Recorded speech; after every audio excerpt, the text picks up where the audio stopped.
शन्नो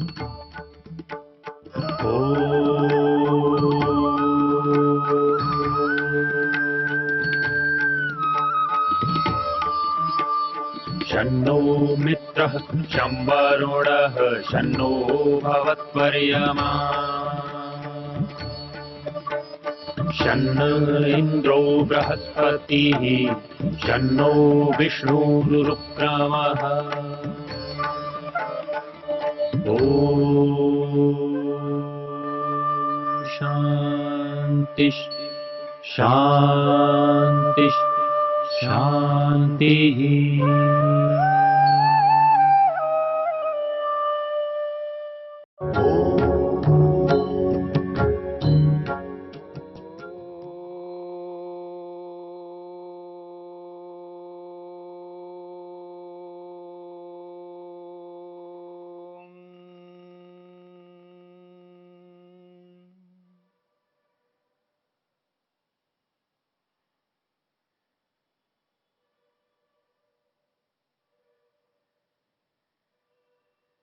मन की वृत्ति, मन का व्यापार, मन के विचारों को लेकर के चर्चा हो रही है। मन में जो भी विचार आता है,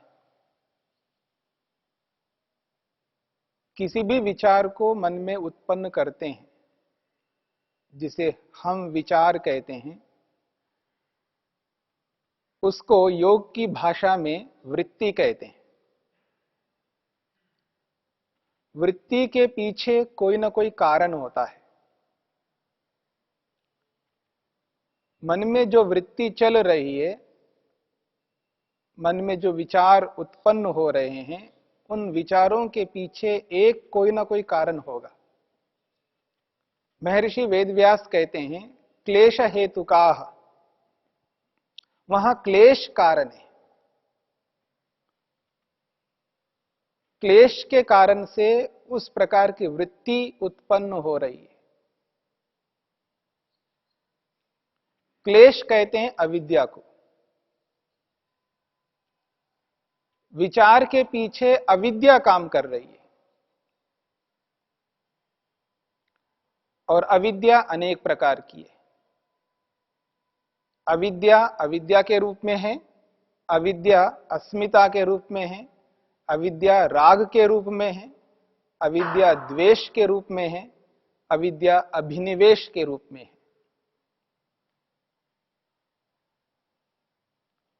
अलग अलग अविद्या से प्रेरित होकर के अलग अलग विचारों को मन में उत्पन्न करते हैं। अविद्या बहुत व्यापक है, इतना उसका विशाल क्षेत्र है, इस कारण से विचार भी बहुत व्यापक है। व्यक्ति विचारों को रोक नहीं पाता है, क्योंकि कारण विद्यमान है। जब तक उसके पीछे कारण है, तब तक वो जो कार्य रूपी विचार है, वो निरंतर चलते रहेंगे मन में।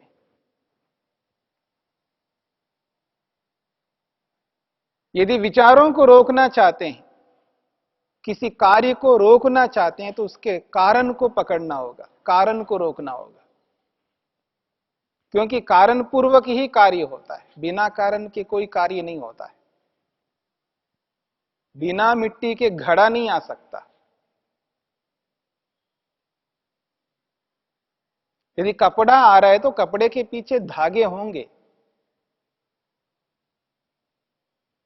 तो कारण अवश्य है। तो वो जो कारण है अविद्या, उस अविद्या को पकड़ना है,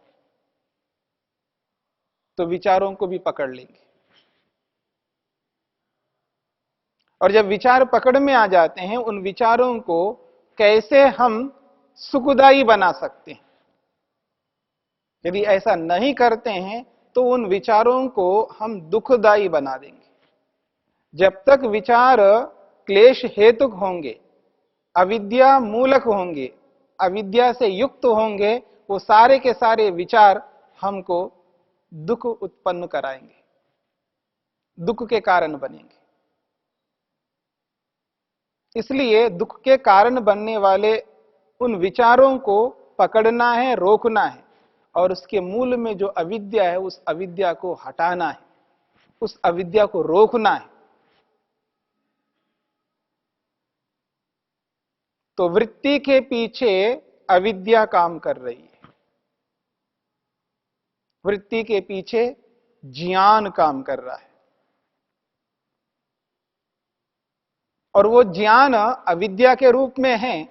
तो विचार हमें दुख उत्पन्न करेंगे।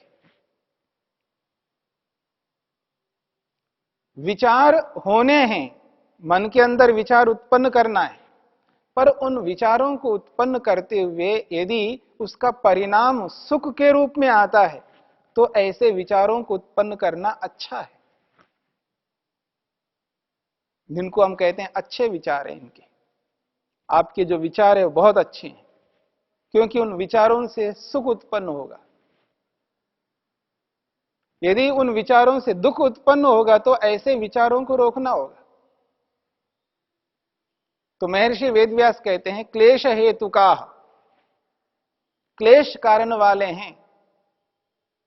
अविद्या, अस्मिता, राग, द्वेष, अभिनिवेश रूपी क्लेश हैं, वो क्लेश कारण बन रहे हैं इन विचारों के पीछे। तो वो विचार दुख उत्पन्न करने वाले होंगे। एक और बात कहिए, कर्माशय प्रचये क्षेत्री भूता। कर्माशय प्रचये, कर्माशय कहते हैं संस्कारों को, वासनाओं को, और प्रचय का अर्थ है इकट्ठा करना।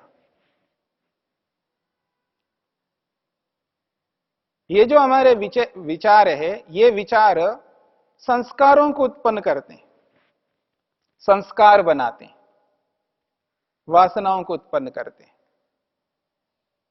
और वासनाएं व्यक्ति को बहुत दुख देती है, कष्ट पहुंचाती है। और जब तक मन में वासना है तब तक व्यक्ति दुखी रहेगा, दुख को दूर नहीं कर पाएगा। तो वासनाओं को एकत्रित करने में क्षेत्री भूता, वो एक खेत के समान है। विचार, विचार खेत के रूप में विद्यमान है। जैसे उपजाऊ भूमि है तो उसमें कुछ उत्पन्न होंगे। तो हमारे जो विचार है वो वासनाओं को उत्पन्न करने के लिए खेत के रूप में काम करेंगे। इसलिए विचारों को विचार करके उत्पन्न करना होता है, विचारों को विचार करके उत्पन्न करना होता है। ऐसे विचार उत्पन्न करने या नहीं करने, ऐसा सोचना है नहीं सोचना है, ये विचार मन में लाना है या नहीं लाना। यदि नहीं सोचेंगे, नहीं विचार करेंगे तो ऐसे ऐसे विचार मन में आते जाएंगे और उसके संस्कार पड़ते जाएंगे। संस्कार का मतलब है एक छाप। किसी व्यक्ति को हमने देखा, उस व्यक्ति को देखने के बाद में एक भाव उत्पन्न होता है मन में, हां ये ऐसा है, ऐसा है, ऐसा एक छाप मन के अंदर अंकित होता है, उसको कहते हैं संस्कार। और ये अनगिनत संस्कार हमारे मन में उत्पन्न होते जा रहे हैं, क्योंकि अनगिनत विचार हम उत्पन्न करते जा रहे हैं मन में। और जैसे जैसे विचार उत्पन्न करते जाएंगे, जैसे जैसे विचारते जाएंगे, और वैसे वैसे संस्कार मन के अंदर पड़ते जाएंगे, परत पर परत, परत पर परत, ऐसे न जाने कितनी परतें हैं मन के ऊपर, कितने संस्कार हैं। जब से हम होश में आए तब से लेकर आज तक, और जब तक हम जिएंगे तब तक संस्कार बनाते जाएंगे, बनाते जाएंगे। और संस्कारों का जो प्रचय समूह है बहुत बड़ा है। मन के अंदर इतने संस्कार है, इतने संस्कार हैं, और उन संस्कारों से इतना व्यक्ति को दुख होता है, उसकी कोई सीमा नहीं। महर्षि पतंजलि, महर्षि वेदव्यास ने इन संस्कारों के बारे में बहुत अच्छा लिखा है। आगे आने वाले सूत्रों में आपके सामने आएगा कि संस्कारों के कारण से व्यक्ति कितना दुखी होता है। तो ये जो संस्कारों को उत्पन्न करने वाले विचार है, ये विचार दुखदाई है। क्लेश हेतु का, ऐसे विचार जिन विचारों के पीछे क्लेश कारण बन रहे हैं, ऐसे विचार जिन विचारों के पीछे संस्कार उत्पन्न हो रहे हैं।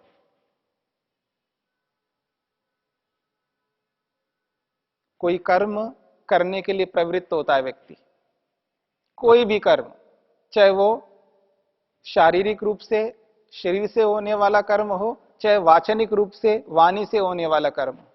जैसे ही व्यक्ति कर्म करता है और उस कर्म का एक प्रभाव मन के ऊपर पड़ता है, एक छाप पड़ता है, उस छाप को ही यहां पर संस्कार कहा जा रहा है, वासना के रूप में कही जा रही है। प्रत्येक कर्म के पीछे एक छाप मन पर पड़ता है। ऐसा नहीं हो सकता हमने कर्म किया और उसका छाप ना पड़े, उसका संस्कार ना पड़े। संस्कार तो पड़ेंगे, और संस्कार उत्पन्न हुआ, संस्कार पड़ा मन में, मन के ऊपर उसका छाप आ गया तो समझ लेना कि दुख उपस्थित हो गया, वो दुख मिलेगा।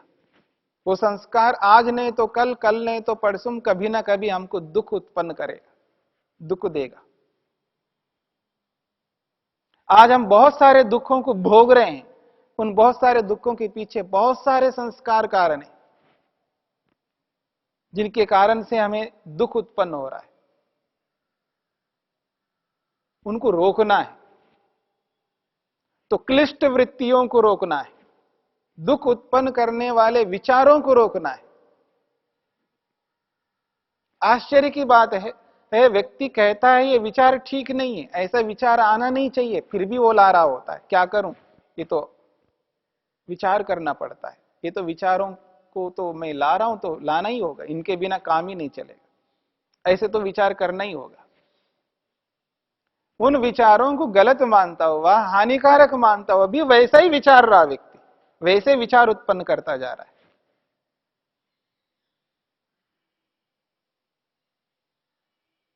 जो नहीं देखना चाहिए वो मानता है, स्वीकार करता है, ये देखना नहीं चाहिए फिर भी देख रहा होता है।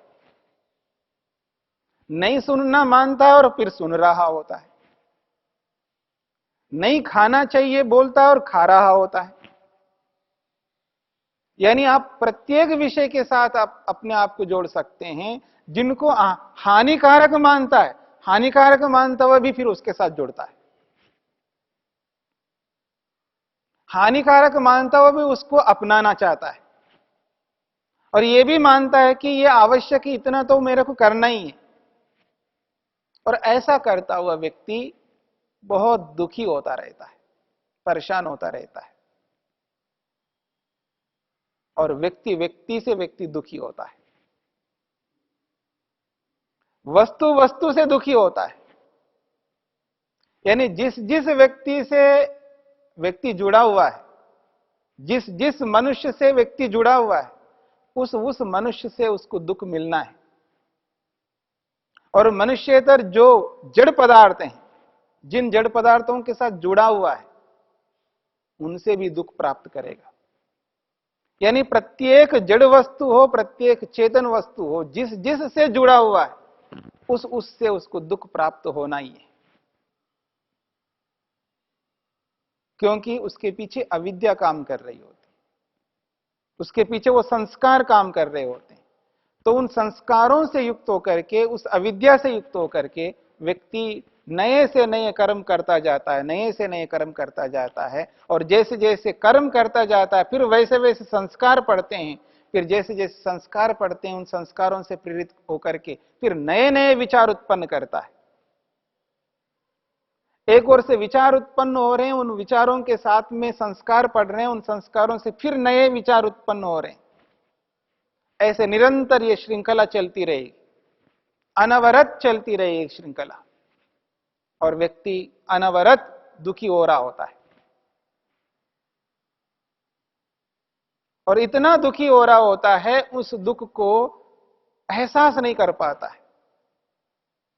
निरंतर दुखी होता हुआ भी उस दुख को अनुभव नहीं कर पा रहा होता है। क्योंकि उसके अनुभव न करने के पीछे भी एक बहुत बड़ा कारण है, वो अविद्या।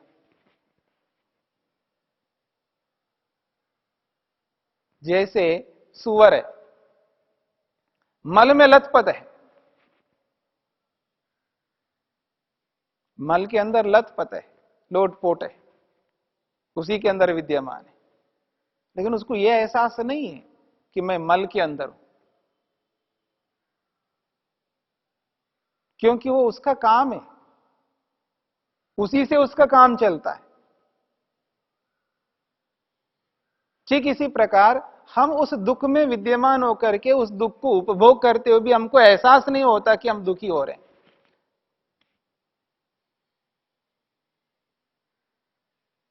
और ऐसा अनुभव होना भी एक बहुत बड़ा दुख है।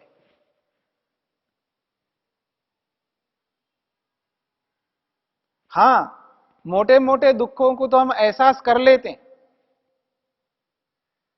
शरीर में कट गया तो एहसास कर लेता हूं बहुत दुख हो रहा है, कष्ट हो रहा है, पीड़ा हो रही है। सिर दर्द हो गया तो अनुभव करता है व्यक्ति, पेट दर्द हो गए तो अनुभव करता है।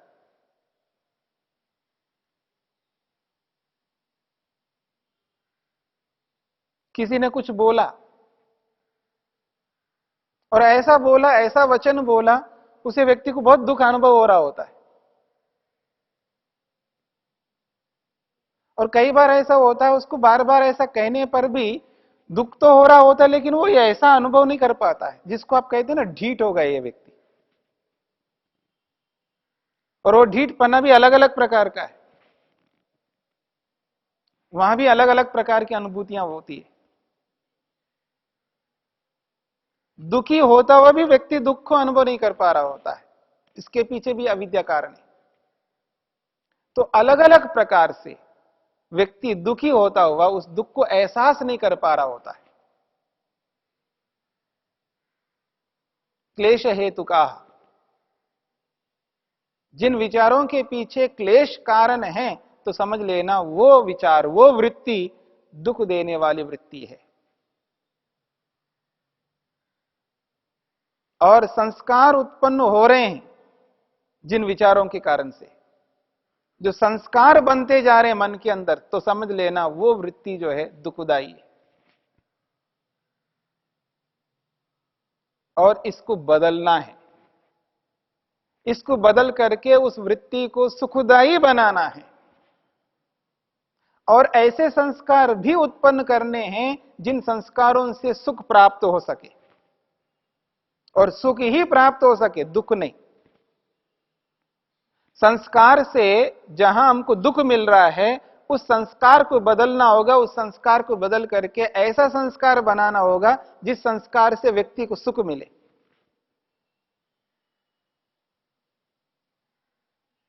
जैसे कोई धार्मिक व्यक्ति है, धार्मिक कृत्य करता है, अच्छा कर्म करता है, तो उससे व्यक्ति को अच्छा संस्कार पड़ जाता है, तो उस अच्छे संस्कार से अच्छा अनुभव होता है, सुख प्राप्त होता है। तो बुरे संस्कार, गलत संस्कारों को रोकना और अच्छे संस्कारों को उत्पन्न करना, तब जाकर के व्यक्ति इस स्थिति को बदल सकता है, क्लिष्ट वृत्ति को अक्लिष्ट के रूप में, सुखदाई के रूप में उत्पन्न कर सकता है। वो हमारे हाथ में है।